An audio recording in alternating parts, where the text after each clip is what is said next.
Welcome everyone. My name is Sarah Dougherty. I'm a lawyer who works at Éducaloi. I'll explain in a minute what Éducaloi is. Our topic today is fraud, the different kinds of fraud, how to avoid being a victim of fraud, and what to do if you are targeted. So a bit about Éducaloi.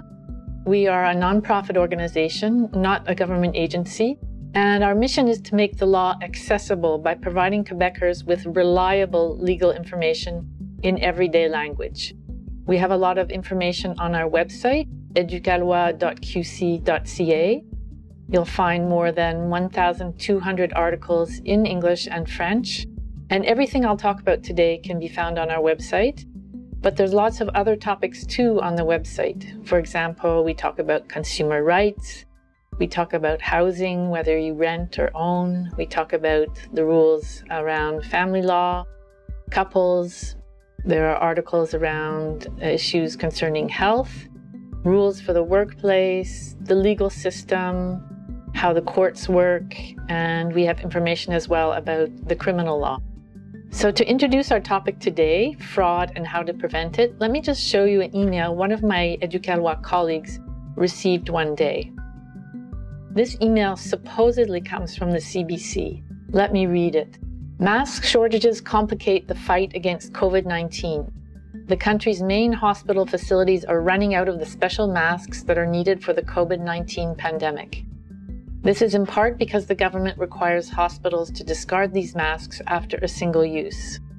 Many hospitals now have less than a week's supply of N95 masks, which capture 95% of airborne particles. This comes as a senior official from the Government of Canada informed the public that the spread of COVID-19 is now inevitable. And you can see that there's a clickable link in this last sentence in the email. So imagine that you receive this. What would you do? Would you A, click the link? Would you B, check the Government of Canada website for information on mask shortages? C, would you ask a parent, a spouse, a partner, a friend if they know anything about this? Or D, would you ignore the message? We'll give the correct answer at the end of this talk. We'll come back to this email and what's the best course of action for you to take when you receive something like that.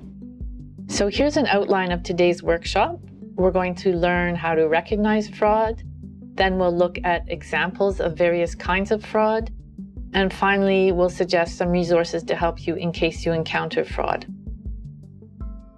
Fraud is a legal matter because it's a crime. The punishment can be up to 14 years in prison.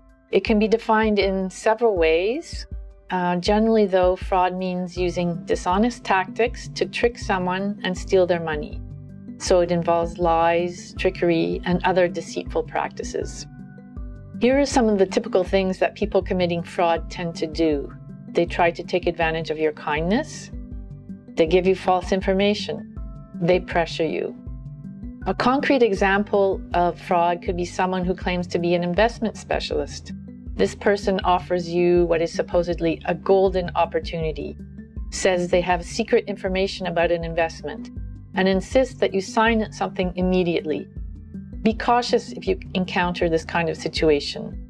If someone says they have inside information that no one else knows, information that the general public and other investors can't access, if someone actually has that kind of information, then using it could be considered insider trading, which is illegal. To summarize, here are some signs of fraud. Someone's making you an offer that's too good to be true, insisting that you sign a contract or form immediately, refusing to give you certain information until you sign, not giving you time to think about it or to get professional advice, asking you to keep it secret. Now let's look at the 3 steps for preventing fraud. The first is looking for information, which means doing some research. Secondly, be cautious, which means not giving out personal information or perhaps getting a professional opinion. Third, taking action, which means saying no and reporting the fraud. So let's look at step 1, doing your research. If a company contacts you and you didn't request it, never use the contact information or links the company provided. Instead, go online and look up the company website yourself. Make sure people are who they claim to be by contacting the professional body. Many professionals are supervised by an association and must be a member if they want to practice that profession. If somebody calls you from a number you don't recognize and asks you for financial help, talk to someone you trust about it, even if the person asks you not to tell anyone. Now, step 2. Never give out personal information. With just your name, address, birth date, and phone number, a person can steal your identity. Even with just your name, they could look for your birthday on Facebook, your address on the Yellow Pages website, your mother's name at birth on ancestry.ca, and even more detailed information on sites like people.com. Give out as little personal information as possible. Step 3, don't be afraid to say no. The more insistent a person is, or the more they pressure you, the more cautious you should be. The 3 steps for preventing fraud can be done in any order, but remember to do each one before you make a decision. The first example of fraud we want to look at involves online dating sites. Imagine that you meet someone you really like on a dating site. The two of you hit it off really well. Even though you live far apart, the distance doesn't matter and you're soon exchanging daily messages. But after a while, this person sends you an unhappy message. They really want to meet you in person, but can't afford a plane ticket. You really want to meet them too. What decision would you make? Would you A, send money for the plane ticket? After all, this is someone you trust. B, offer to fly there yourself? Or C, say that you can't afford a plane ticket either? The correct answer, the safe thing to do, is C, say you can't afford a plane ticket either. Unfortunately, using a fake identity to charm someone and then take their money is fairly common, and it can be done in many ways. It's not difficult to create a fake profile on social media applications or dating websites. To get profile photos, people steal them or even hire someone to pose for them. Today, even sound and video do not absolutely guarantee that someone is truly who they claim to be. Fake videos have shown us just how powerful technology has become for impersonating people in video. Then the person starts using the fake profile to interact with others. This part of the scam can go on for months. Eventually, something unusual happens. An accident, a sick loved one, travel expenses, to meet in person, legal problems. The person either asks you for money directly or makes you feel sorry for them, so you offer it. So remember the 3 steps for preventing fraud. Do your research, never give out personal information, don't be afraid to say no. To research, you can look online to see if other people have been scammed this way. Could you ask someone to look into this for you before you decide? In September 2020, a major network of romance scams was dismantled. Then just say no. Never send money, never get out your address. If you absolutely want to meet this person, meet in public and in broad daylight, and tell someone where you're going and who you'll be with. The next example of fraud has to do with government agencies that collect our taxes. Imagine you receive a message that appears to be from the Canada tax agency called the Canada Revenue Agency. It says they are sending you $1,000 by electronic bank transfer. What would you decide to do? A, click on the Desjardins icon so you can deposit the money. B, ask a loved one about this. C, delete the email. The correct answer is C, delete the email. And that's because the Canada Revenue Agency will never send you money by electronic transfer, also called Interact e-transfer. They will either make a direct deposit into your bank account, if you say they can, or will mail you a check. They never use e-transfers. Creating fake emails is so easy that this one was created by someone at Éducaloi in less than an hour. Even with no graphic design training, it's still pretty convincing.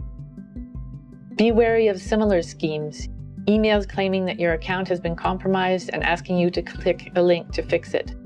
Messages saying you have won a cruise when you haven't even entered the contest. Things like that. Fraudsters can contact people by mail, email, text message, and phone. Now let's apply the 3 steps for preventing fraud to this example. Number 1, do your research.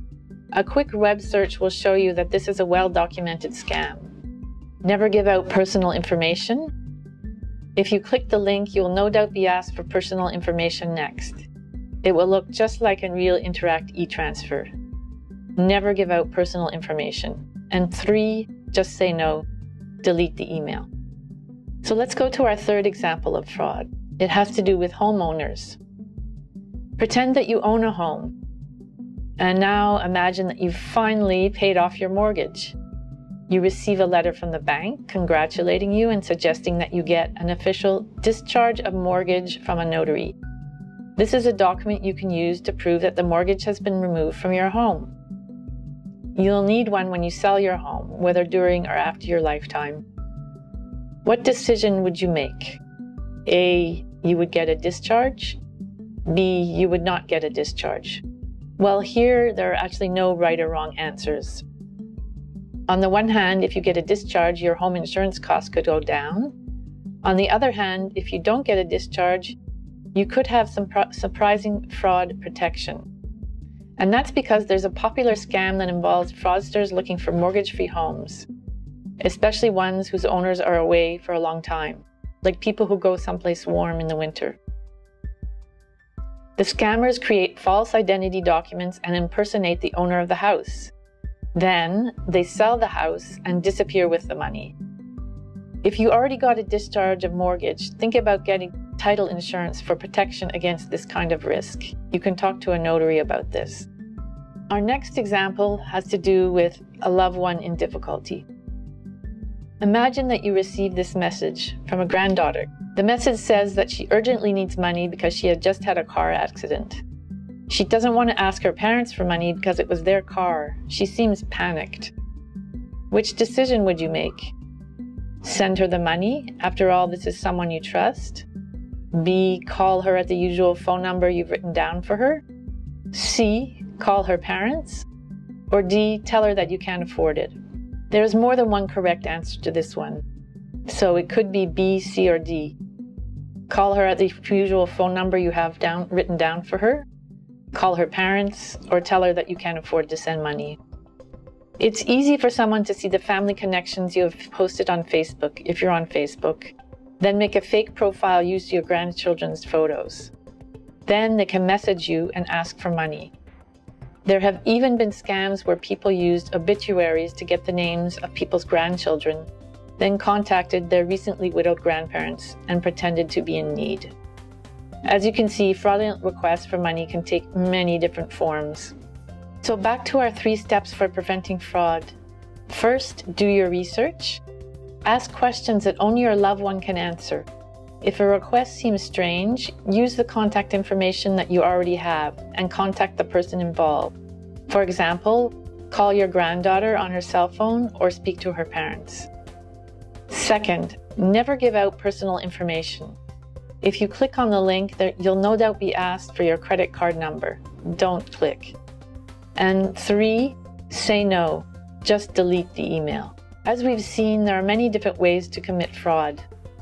Maybe you're thinking, this is all getting pretty complicated. Maybe I should get someone else to handle certain things for me, like bill payments. Well, there are 2 ways you can do this. 1 with a power of attorney, or 2 with a protection mandate. These 2 documents are for very different situations in a person's life. A power of attorney names 1 or more people to do certain things for you. You could name a spouse or a partner, a relative, a friend. A power of attorney has instructions on how you want the people you name to manage your money and your property, whether they're dealing with bank accounts or investments, taking care of a house, etc. A power of attorney can be prepared with the help of a lawyer or notary.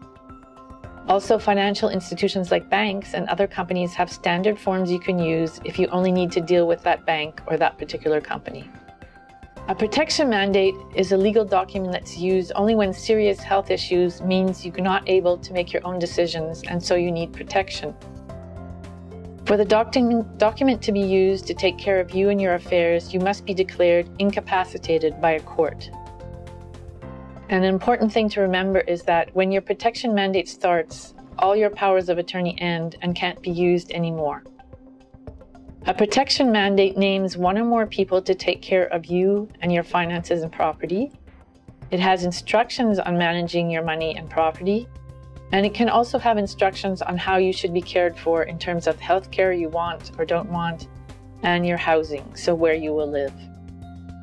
A protection mandate form is available on the website of a government agency called the Public Curator, so you can make one for free using that form, or you can prepare one with the help of a lawyer or notary. So we've talked about people pretending to be your relatives so they can commit fraud. But could your real relatives defraud you too? Can a trusted friend or family member use your credit card or money without your permission? Financial fraud is always a crime, whether it's committed by a stranger or by a loved one. It doesn't matter if your friends or family have easy access to your credit cards or personal information. If they use your credit card to buy something online, they need your permission. If they use your identity to borrow money, they could be committing a crime. Sadly, the answer is yes. Please don't think we're saying that everyone wants to defraud you. You can usually count on people close to you. But if these people become particularly insistent or impatient, or if they start telling you about their financial problems all the time, or use your credit card or money without your permission, you might be right to question their motives. Once a month, look over your bank statements to make sure that nothing goes missing without your knowledge. We talked a bit earlier about powers of attorney and protection mandates.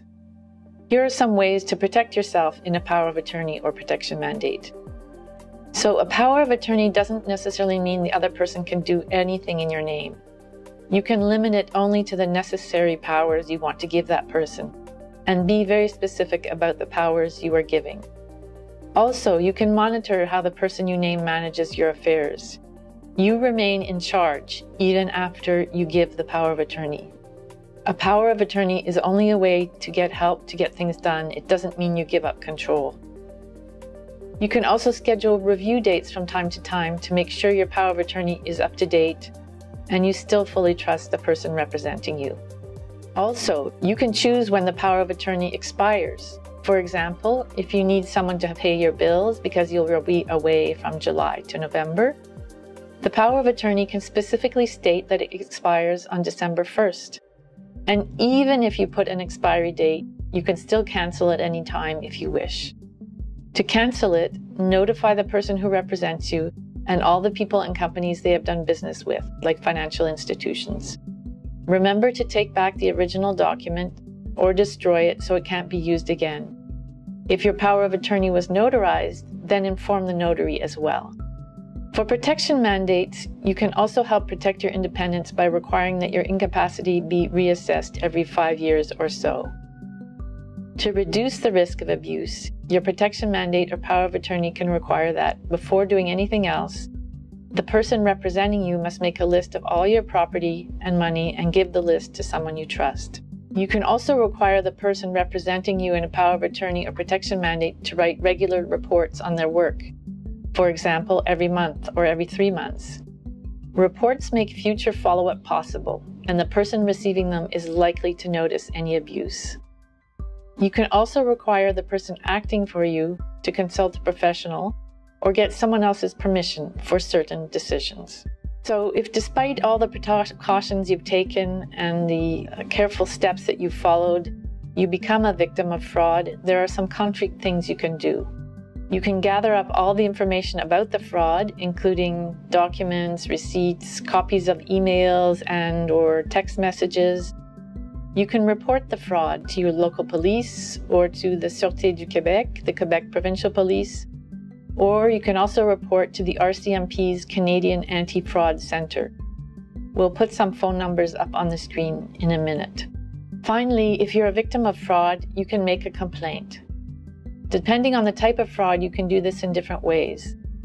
Many of the organizations to which you can file a complaint are listed in our guide, Protect Your Money, Remedies, and Useful Resources, which you can find on our website. To give just one example of making a complaint, if the fraud targeted a person who is incapacitated, you could make a complaint to a government agency called the Public Curator. Again, There's more information on various places to make a complaint in our guide, Protect Your Money, Remedies and Useful Resources, which you can find on our website. So here are some of the resources that can be useful both to learn more about fraud and places to turn if you've been a target of fraud.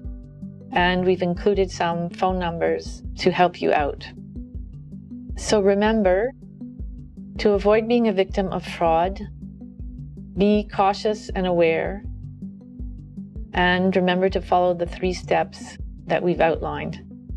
So let's come back, just to wrap up, to the example we gave at the start of our talk. This is the email that supposedly came from the CBC, and we're wondering what's the best thing to do if you get this email. So your options would be to click on the link in the email. You could check the Government of Canada website for information on mask shortages to see if this message in this email seems true, seems accurate. C, you could ask a parent, spouse, friend, partner if they know anything about this, and you can ignore the message. So the correct answer is anything but clicking on the link. You don't want to do that. And you can also report the message, the fraud, to the Canadian Anti-Fraud Centre. So that wraps up our talk. We hope you found it useful. Remember to visit our website to learn more about this and the many other topics I mentioned. So goodbye.